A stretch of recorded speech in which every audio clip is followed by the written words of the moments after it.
Welcome back to another episode of Harmonious at Lunch, the show that fuels your business success. I'm Brandon Gano, your host and guide through the world of harmonious business growth.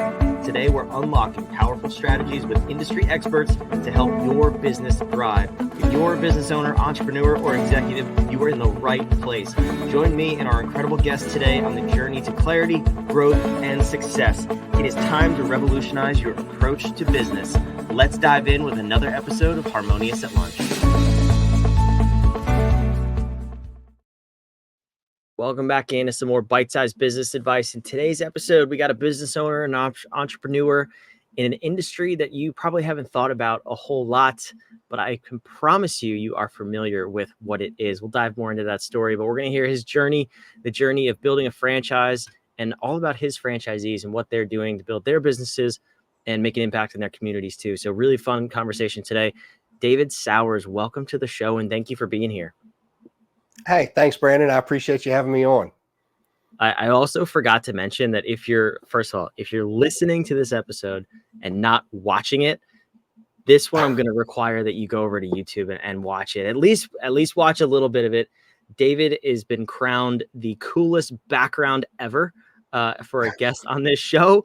He's got a giant purple chair and two large knights watching over him.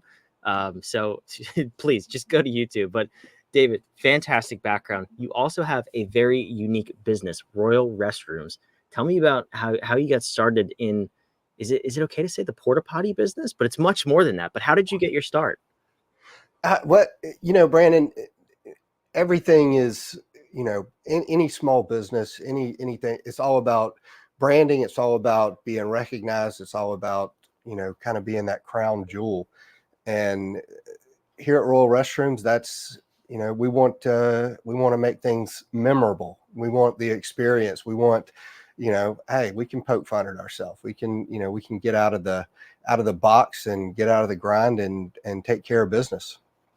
But our business comes, more natural, out of necessity, out of seeing something that was needed that others just kind of overlooked. We were 20 years ago, the porta potty was just accepted. It was not talked about. Nobody wanted to mention it. Nobody even wanted to say anything. Nobody even wanted to go to the bathroom in a porta potty, especially at any outdoor event or social function. It was just kind of that taboo of, we're just not going to talk about it. And it happened to me with my little girls when they were potty trained. I took them to a porta potty, and it was a horrible experience. It was eye-opening, and it was traumatizing. I'm watching my little girls, they're learning Stella's learning how to potty train, and she's literally turned over and just looked in and was like, what is this? Like, Dad, there's poop. And you just kind of panic, like, oh my gosh, you just touched a porta potty, and you're looking around, there's nothing there. Luckily, we have wipes and all that stuff and carrying kids around.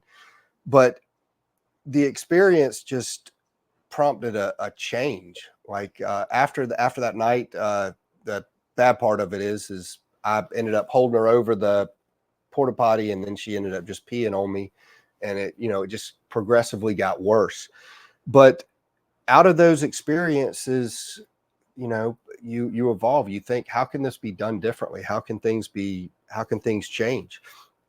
And people thought that we were crazy when we came up with Royal Restrooms. And when Robert and I first pitched this in Savannah, they were just like, what is going through your minds? Like, why would you do this? Why, you're in small town Savannah, but in the corporate business world, and you wear a suit every day. Why are you going to go to a porta potty? Robert and I, we ran with it. It made sense to us. It was certainly a different industry to jump into, but it was something that we thought that we could handle, and we thought that people needed. And as it turns out, 20 years later, restroom trailers are pretty much the standard at just about any event that you go to. It may not be a Royal Restroom, but it's similar to what we have. Everybody wants to go, or everybody is requiring to go to a real restroom. They don't want a porta potty anymore. They want an elevated experience. They want an anxiety-free dump, if you want to say. Is that your tagline? No, it just kind of came out. I don't know what's wrong with me today. Well, you can coin that one and put it on the side of your trailers. That's a good one. But it's so true. You can picture that scene. I have two daughters who are potty training as we speak, and I can so picture that, and also picture myself avoiding that situation with whatever possible, whatever way possible. I'd be like, you know what, diapers are cool today. Let's go backwards for just today. Right. I mean, when you sit and think about it, at any event that you go to or any kind of social function that's outside, at some point you have to go to the bathroom. And how many times have people said, have you been to the bathroom? Have you seen the bathroom? What is it like? Where is it? Or how many times have you left an event to go to the bathroom? Everybody plans so hard to get you there, for you just to leave to go to the bathroom. And it happens. But, as you said, you're potty training your kids right now. You can see the similar experience that I dealt with, and you can kind of, you can visualize it. You can feel it. Yeah, I love that you created a whole business model out of this, a franchise out of it too. So what was the journey from having the idea, from that awful experience with your daughter to building a franchise out of this? I mean, it's also one of those things where I'm sure if the local market and people you knew were pushing back and calling you crazy, the potential investors into your franchise would also say the same thing. So what did that look like in the early days of building a franchise? Yeah. Well, it's funny you say that. I think most people start a business to be successful and make something bigger than it is. They have these grand ideas. When Robert and I first started Royal Restrooms, we didn't have any expectations. We were just building something and testing it, and it was a side hustle. It was something small. It was just to generate a little revenue on the side, a little tax write-off here and there, but to enrich our lives a little bit better. Franchising, that never entered our minds. It was almost forced upon us. People loved our product. People reached out to us. They wanted to duplicate what we were doing. And our first franchise owner, Andy Christian, he's out of Gainesville, Florida. He had come up to a wedding in Richmond Hill, Georgia, and he and his wife, Linda, were just like, wow, this is amazing. This is incredible. And they had a place down in the Keys. They were in Gainesville. They traveled a lot. They were like, Florida has nothing like this. And they were, I think he worked for he sold cell phone towers, or scouted land for cell phone towers back in the day. And she was a real estate realtor. And they looked at this business and they were like, we can do this. This is doable. We're already on the road. We see the need for this. And, here they are. They're close to, I think, 18 years now. They've been doing this down there in Gainesville. They've got 150, 200 trailers. Very successful business in Florida now. And we're fortunate that we have solid business owners that thought like us and saw the need. That's incredible. I mean, I did not expect you to say that number either. It's not like you just have a couple of trailers going around. That's a big undertaking. That's a massive business. Oh yes. It's a lot bigger than what you think of. A lot of people in our business, they start out with a couple trailers. They do this, like I said, is kind of a side hustle. It's the same as somebody that thinks that they're, in real estate and they own one or two rental houses. They're not really landlords. They just own one or two. They don't really know the true business of it. But they're trying and they're learning. And a lot of people start into our business in the portable restroom industry, and it's, it's easy to get into, but it's hard to maintain it and it's hard to grow. You have to change your ways. You have to, think outside the box from just events to commercial long-term remodels to even disaster relief, like we're going through here with Tropical Storm Debbie. I mean, we've got trailers out from Florida to Georgia and already on standby for the Carolinas. Yeah, that's interesting. But when you started, when they first signed on with you, did you even think it was going to be that big of a business, or did you have that many trailers at that point for yourself?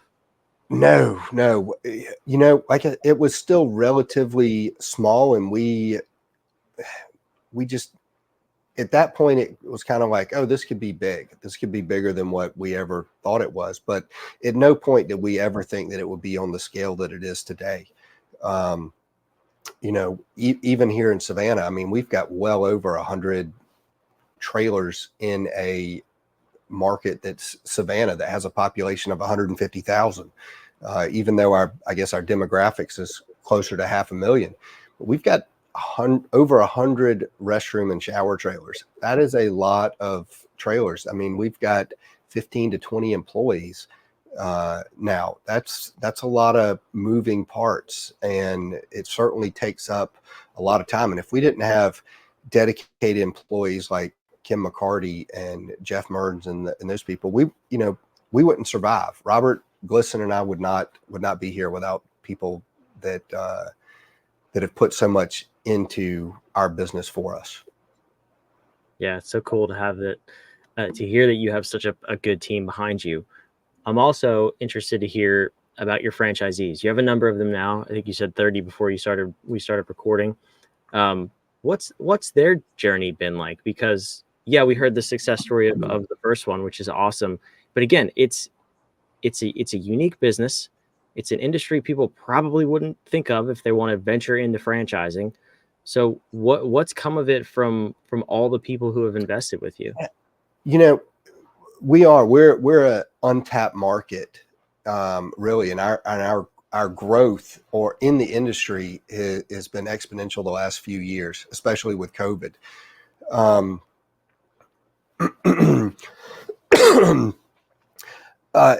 Each and every one of our owners are, they all have different backgrounds. None of them have come from our industry. A lot of them have come from, more professional backgrounds, and they've gotten into, they've recognized that they want to be an entrepreneur. They've recognized they want to be a self-starter. And, this business has given them that kind of that lifestyle. And we're looking for people that are community oriented, who want to leave a legacy, who are, they want to change something. They want to make our business their business.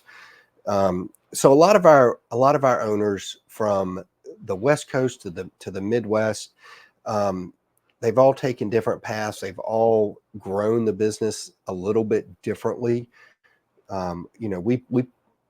We show out a blueprint, and this is what we have seen to make people successful. But we still want you to be your own individual owner. We want you to build the brand the way that works best for you, because the way that it works in Savannah, Georgia is not the way it's going to work in San Francisco, California, or Park City, Utah, or Phoenix, Arizona, or Seattle, Washington.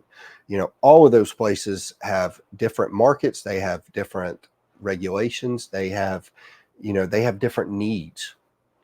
And so each individual owner has taken that upon themselves to really build that business and that brand in that area. That's really cool.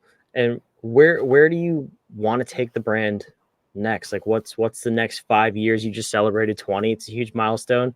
I don't know, based on your background, if you can outdo your 20-year celebration at 25. I'm sure you'll find a way to do it. But where do you want to take Royal Restrooms in the next 5 years?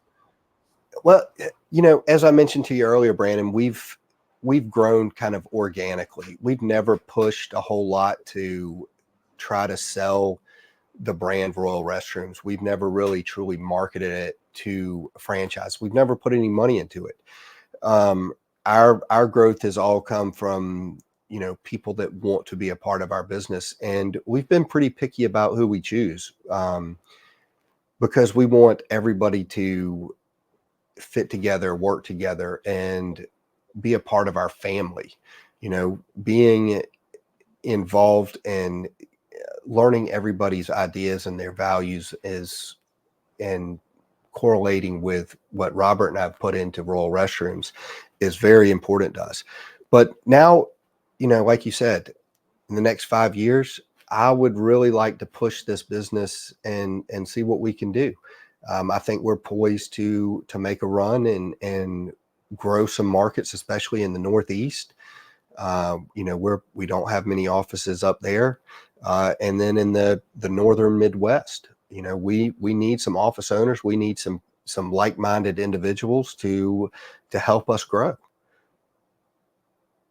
Yeah, I hear you about the growth and pushing, and I can definitely respect that. So let me ask you a better question then. What do you want for your franchisees in the next 5 years? What do you want to help them achieve? You know, the main thing is I want them to continue to go along the path that they're going. I like the fact that they're able to do things with their families. I like that they are self-sufficient. I want to continue to help them market and grow the business in different directions. Royal Restrooms has been a restroom, an executive portable restroom company for the last 20 years. We also have done shower trailers for various events. But I think that we're prime right now to where we can open up our market to beverage trailers, office trailers, even refrigeration trailers. All of these are in the event services industry. All of these things are needed in commercial remodels. And I think that we can continue to grow our brand by diversifying. We're really not changing our footprint from an employee standard or even an operation standard. We're still pulling these things behind trucks. The same people can do it. There's nothing that's any more specialized than what we're already doing. It's more of, you know what, we're just adding on and creating a better experience for our clients. I think that's a fantastic outlook and a really cool vision to have for someone who's listening to this, and maybe they've considered that route of franchising or even just exponential growth beyond one location. What's one of the more important things you've learned over the last 20 years that you would love for someone else to know before they got started with it? Well, I think that a lot of people that are in small businesses that have been in business for a long time, they tend to get comfortable. They tend to not want to change. You know, business is ever evolving. It is, you have to continue to innovate. You have to continue to challenge, and you have to accept that, you know, things around you are changing as well. And you have to go with you have to kind of move with that momentum. And from an individual standpoint, back when we started this, we didn't have any fear. It was give it 100%. We weren't afraid of anything being taken from us because we were putting it all out there in the open. 20 years in, yes, we're a little more reserved. We're more cautious. And I think it's an even harder step now to take that initiative, to put yourself back out there and try new things and experiment, you know, because that's what it takes to get to the next level. You have to get back out of your comfort zone to take the next step. And so many people get stuck in that, and they struggle, and they're just like, you know, this is how we've always done it. This is what's always worked. And there is something to say for, you know, if it's not broken, don't fix it. Or, you know, this is how we've always done things. But if you want to grow and you want to stay on top of the market, you have to make the change. You have to jump back out of your comfort zone and, you know, make yourself a little vulnerable. You know, if you fail, you didn't fail. You just learned something new. You tackle it from a different perspective, come at it from a different angle. If it is a good idea and people think it is, and you can see the vision and you can see the end result, then keep after it, go after it. That's great advice. I love it. David, thank you so much for being here. This was an awesome conversation. Really cool to see your journey. Where can the listeners go to learn more about you and what you got going on with Royal Restrooms? Yeah. As always, you can check us out on the web at royalrestrooms.com. You can find us on LinkedIn and various social media outlets on Instagram, TikTok. It's Royal Restrooms. And take a look at one of our local offices. We're all across the country. We're in over 20 states. Our newest office just opened up in Marietta, Ohio, serving that lower or north or whatever, Pennsylvania, a little bit of West Virginia and Ohio. So anyways, shout out to Brian Waller on that. That's fantastic. David, thank you so much for being here. My pleasure. Thank you, Brandon. For those of you watching, listening, wherever you are, again, the instructions were clear. If you're listening, please go watch just for 30 seconds. You got to see the background. David's a cool dude and he's got an amazing background, but all the links, everything he described, everything he talked about is down in the show notes below, wherever you are. And make sure you subscribe. We want to have you back on this daily podcast that helps you hopefully grow your business and build a more harmonious business and life. We'll see you on tomorrow's episode of Harmonious.